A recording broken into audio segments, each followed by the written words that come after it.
In a world where mental health matters, through Food for Thought, we aim to create awareness and empower individuals to take charge of their mental well-being. Join us as we delve into the complexities of mental health and navigate the path towards healing and resilience. Food for Thought with Professor David Ndete. Welcome to Food for Thought with Professor Ndete. This is the sixth and final episode on this series talking about stress and stress management. Today we want to talk about solutions for those who are at the deep end. When we talk about the negative stress, how do they come back? Is there light at the end of the tunnel? Where do they get solutions? And as always, we wanted to find out from different people within the streets what they think solutions would be. Listen to what different people had to say. When you're dealing with stress, there are strategies that you can use.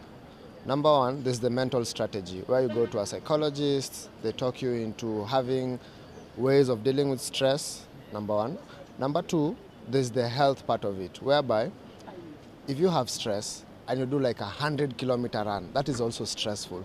So your body is going to look at both stresses and prioritize which stress should eat you first, for lack of a better word. Yeah? Nitakula ya kwanza versus the other. So those are two. Number three, there are people who find things like meditation, getting into a quiet place. For religious people, they do a lot of prayers during that time. So just to sum it up, it's basically two things. One, it's a very physical way where you can stress your body actually by doing very intensive or hard tasks, which stresses the body, which in turn relieves your stress. Number two, there's the mental strategy thing, where you go see someone, a specialist, and they help you maneuver your way around your stress. I prefer if someone knows God, involve yourself so much in church, involve yourself in community activities that are there, get yourself involved in some other than work or what you do, involve yourself in some other things. I really encourage, if you are stressed, go to somebody that you know, when he speaks to you, it's like a mentor, and you get an answer.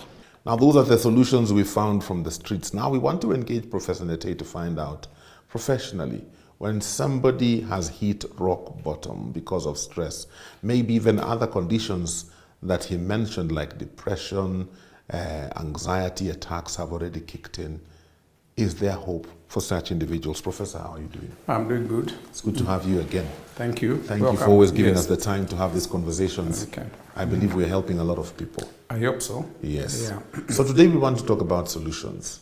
For those who have already gone to the deep, they hit rock bottom. Stress imewachapa kabisa. It's negative. I know people who now don't want to see anybody, wanajifungia.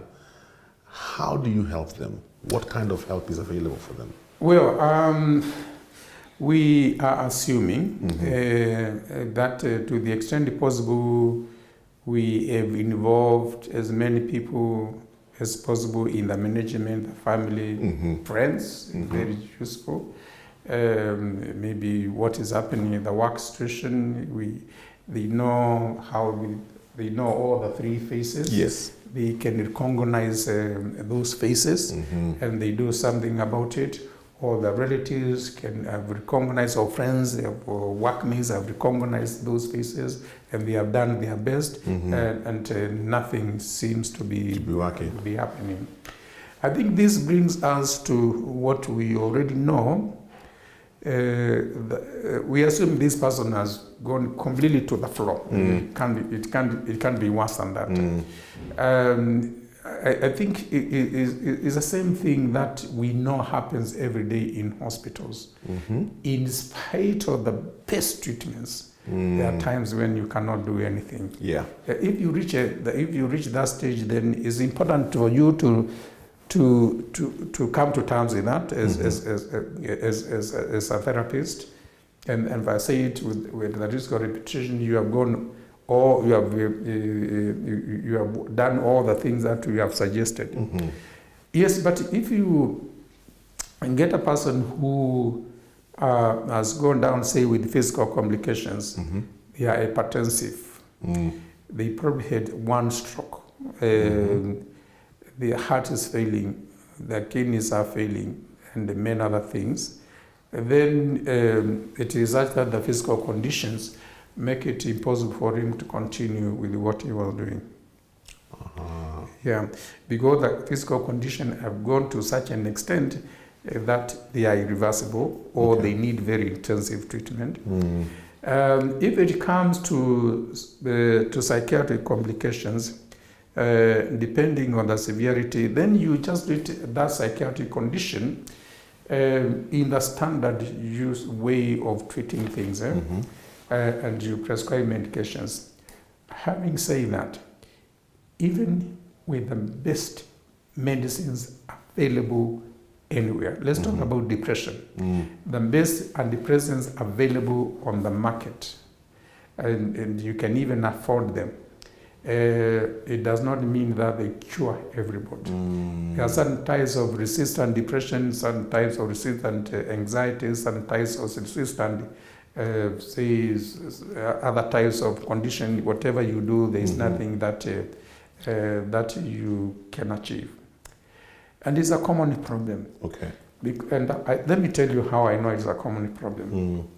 Every time I attend meetings, whether American Psychiatric Association, of which I am a distinguished member, or Royal College of Psychiatrists in UK, or World Psychiatric Association, they have different sessions. But whenever there is a session that is focusing on treatment-resistant schizophrenia, anxiety, this and that, those sessions, if they happen to be going on in parallel with other sessions, then the other session can forget about it.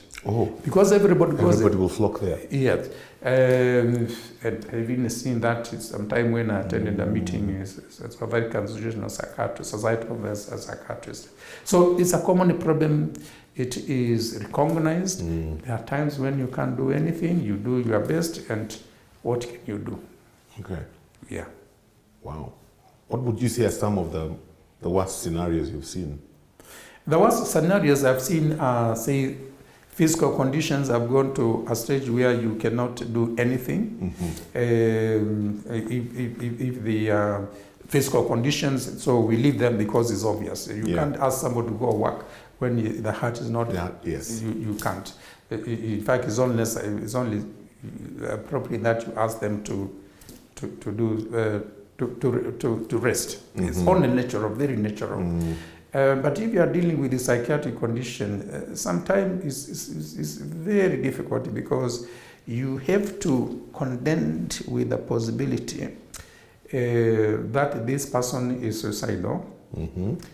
It's good if you confront them with that possibility, because it has been shown that if you suspect suicidality and you confront them about it, in 85%, like they sort of go down, they sort of back up from that.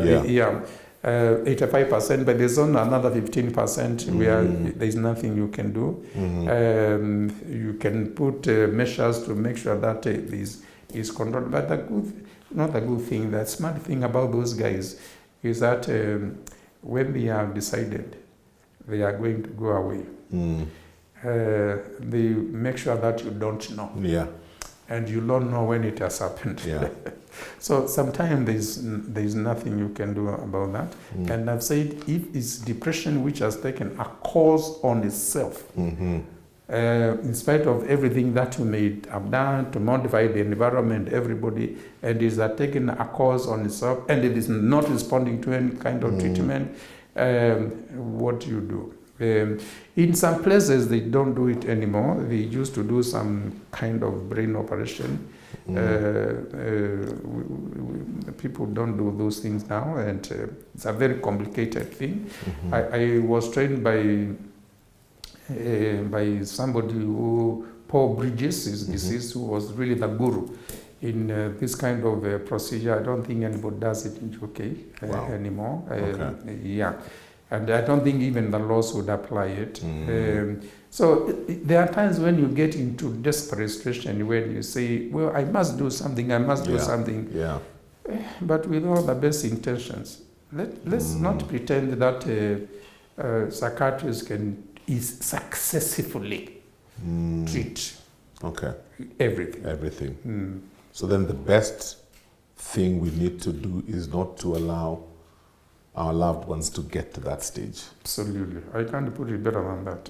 Yeah. And it's a responsibility of everybody. Be your brother's keeper. Be your brother's keeper. Yeah. We take care of one another. Yes. Okay. Professor, I want to say thank you for allowing us to do this series with you. I believe many people have gotten information that is beneficial to them, because we keep talking about stress every other day. But now with the kind of understanding we have, we can place ourselves on that graph. Yes. And I think that also gives us the opportunity to know when to slow down on some things, when to talk to somebody, because help is available. Sawa. Awesome. Thank you very much. Our time is up for Food for Thought with Professor Ndetei. We are done with the series on stress and stress management.